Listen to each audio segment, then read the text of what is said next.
It's time to wake up. You have been living on autopilot. And I know it doesn't seem like that, but you have. You see, it seems like we're really aware of our experience. It seems like we're really looking at our objects and our experience and really listening to it and we're present in it. But 95% of the time, we're really not. We're caught up in a thought. We're lost in thoughts, essentially. Our body's just acting out conditioning. Around 95% of your life is controlled by the subconscious mind. Now, why does this really matter? And what does this have to do with living in autopilot mode? The subconscious mind, what it essentially does is it gets conditioned by a pattern and it starts to repeat that pattern. And it does this so that we don't have to consciously put an effort to maintain that pattern. It's a sort of survival adaptation. It saves us a lot of energy and it kind of just starts to just perpetuate itself. Now, the thing about this is that it's not good or bad. It's more so about, is the pattern that we're in healthy for us? Was it something that we consciously designed, or is it something that we picked up from someone else, from some kind of culture, from some kind of experience, or is it something that we made unconsciously and it's no longer serving us? Do the patterns that we're in actually help us or not? So again, it's not really like you're a victim and you're, attacking other people. I got it from you and I got it from you in culture.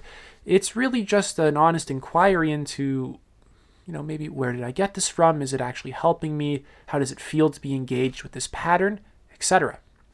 So the subconscious mind puts you in this sort of autopilot like state, and then your mind can easily deceive itself into thinking that, Lucas, I'm aware of my experience. Look, I was aware of what I was doing 5 minutes ago or yesterday at 2 p.m., but you weren't. That's actually a self-deception. You were very dominantly not aware. You were very mechanical, very robotic, most likely lost in thought. You weren't very present in your body. And even as we're looking at things in our lives, when we're just kind of lost in thought, we're not really present with the visual field. There's a very distinct shift that happens when you're lost in thought and your eyes are open versus when your eyes are open and you're actually just mindful of the visual field. Very different experience. If you haven't noticed, you can kind of just try that one out for yourself. But essentially, all this sort of autopilot or subconscious, all these patterns make up your sense of self. They make up your life. And without inquiring into them and being able to change them, either they stay the same forever or by some stroke of luck they get changed. And usually that stroke of luck is pain. Typically it's pain and suffering that kind of like it's just so unbearable that it pushes us out of a pattern. We have to change. I think a good example of this is when people eat a lot of very unhealthy food for basically their entire life, and then when they get old, they face health problems, and now they're told that if you do not stop doing X, Y, and Z and start doing, A, B, C, you're going to die, right? And the pain of that and the fear and all that motivates them to act. And of course, with a little bit of consciousness, you don't actually have to wait until something like that happens. You can start to really rearrange your mind, your life, etc., so that it's working for you rather than against you, and you don't have to, run into unnecessary problems. Of course, problems can still exist, but I'm really talking about highly unnecessary problems that are very avoidable, that will lead to unnecessary suffering. So the habits of your life form your identity, your thought patterns, emotional patterns, behavioral patterns, value system, etc. actually form your sense of self. Your sense of self isn't this sort of objectively existing thing that's just solid and real. It's actually a construct. It's actually not real in the sense that you conceive of it to be. Like I'm this separate human from my environment and I just, exist independently and this is like just objective reality.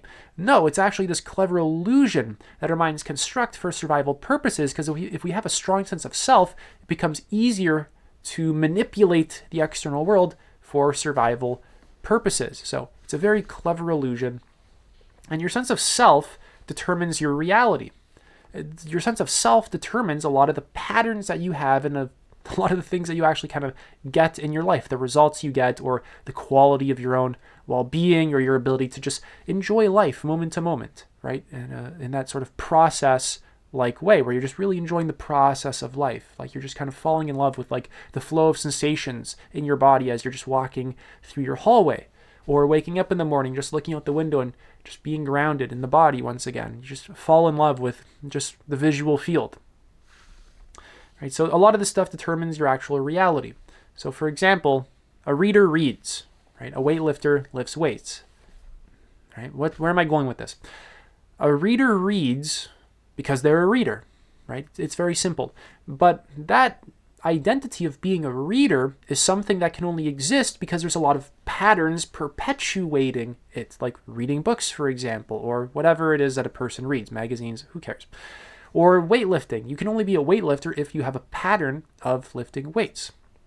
So by installing habits and patterns into your life, this begins to actually rewire your core sense of identity. Have you noticed that it's hard for you to actually let go of bad habits and create meaningful and lasting healthy ones? Of course, it's not a coincidence that it's actually difficult. A lot of this stuff is tied into your sense of self, and your sense of self is very conservative. It's always kind of on guard. It's very homeostatic. It experiences a lot of fear for the most part, right? Because this is a big part of how humans actually survive.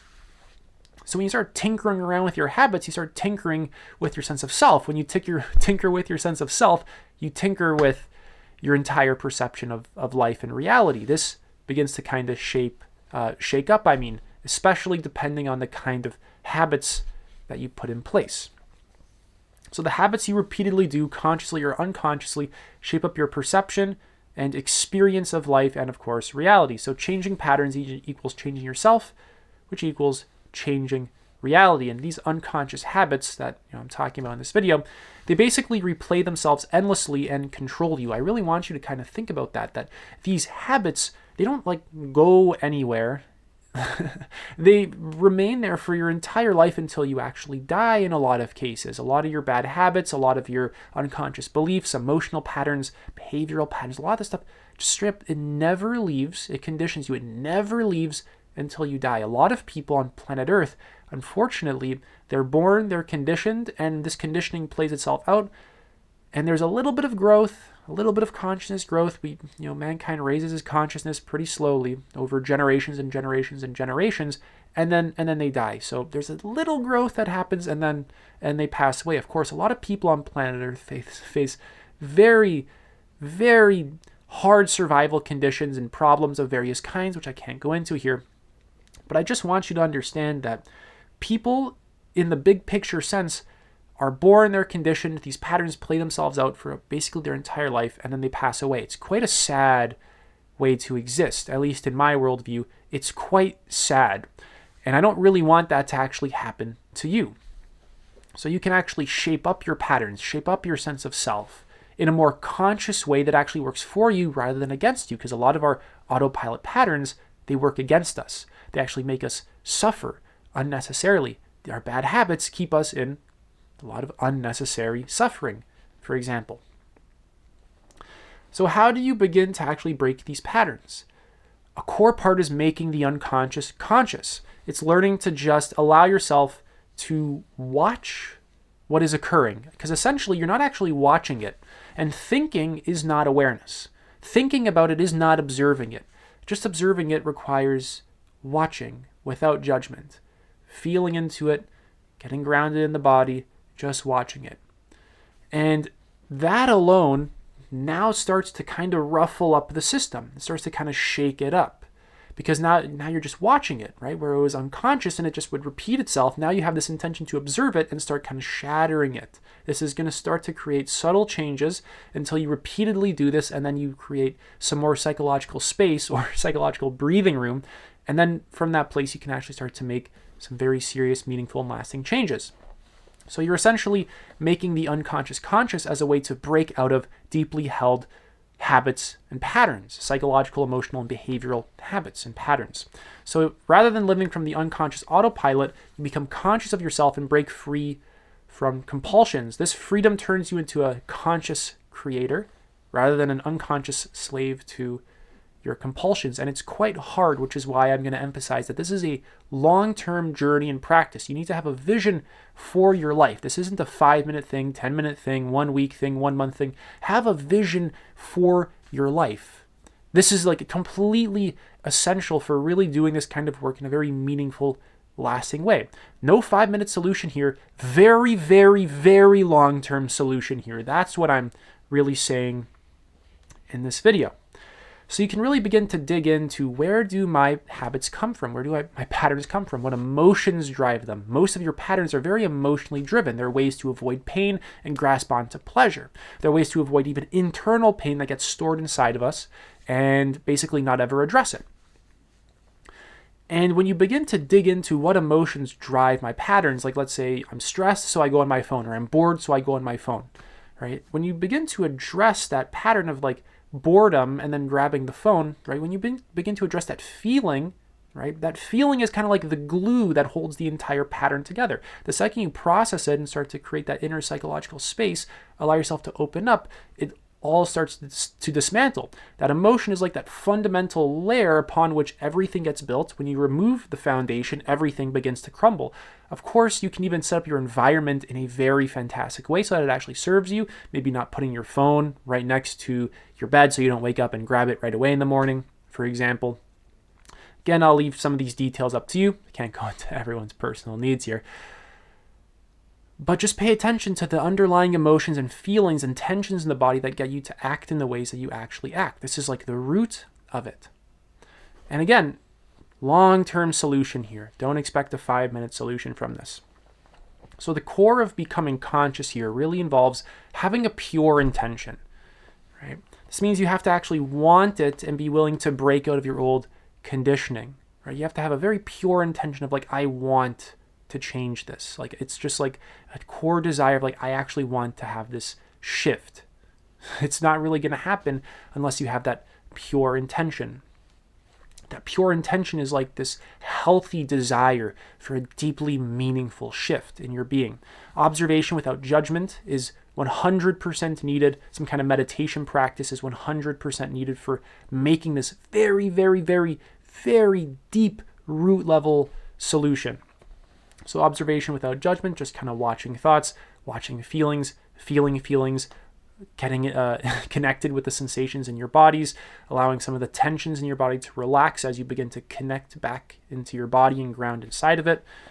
And meditation is a good way to do that, as well as just regulating the nervous system and moving out of reactivity mode. Because when you're in unconscious autopilot mode, you're actually just in reactivity mode. You're in this subtle state of tension, reactivity, fight, flight, freeze. So learning to just kind of regulate the nervous system allows for you to get out of survival mode. It allows for the regulation of the nervous system. And from that place, you have way more clarity. You can actually think more long-term as well. Not just think, but you can behave in a more long-term way, because this kind of long-term vision for your life that I'm talking about here is not just conceptual, but it's like a manifestation that arises from every part of your being. Your instincts, your emotions, they all start to work in this more long-term sort of way.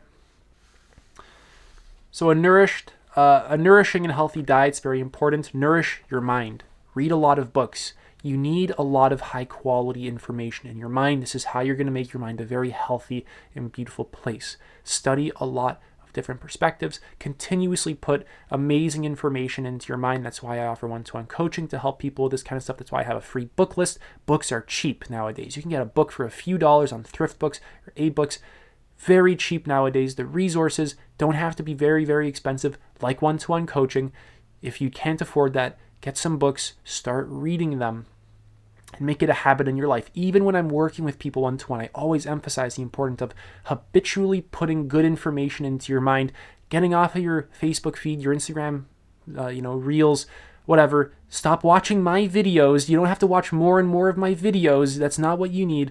You need to have a sustainable system in your life, a sustainable pattern in your life that involves putting quality information into your mind in a deep way. You need depth as well, and you're not going to get a lot of depth just from videos. The depth that you get from books is completely unmatched. Another core part is relationships and connections in your life that serve these kinds of goals. You need to connect with people that actually have these kinds of goals, because if you have these kinds of goals and all your friends don't support them, they're going to make fun of you, and then you're going to get, scared and, feel rejected, and you don't really have that like accountability that you have. It's way easier when you have a tribe of like-minded people to actually support you and emotionally connect with you. now it's like your motivation just kind of skyrockets. So if you don't have that in your life, you need to find that. Next is just a career that actually serves your purpose. So really contemplate this one. You have to have an actual career in your life that serves your sense of purpose and meaning in life and is actually healthy for you and healthy for humanity. A lot of careers are not that. A lot of careers and a lot of the ways that humans generate wealth in the world are in ways that make us sick, and it's highly, highly dysfunctional. So you kind of want to avoid that, because if the goal here is being a healthy, self-actualized, and self-transcended human being, an unhealthy career is like, they run counter to each other. So you have to align your life with this vision that you have. That's it for this video. If you're interested in working one-to-one with me, you can apply to do so. Link is in the pinned comment. Take it easy.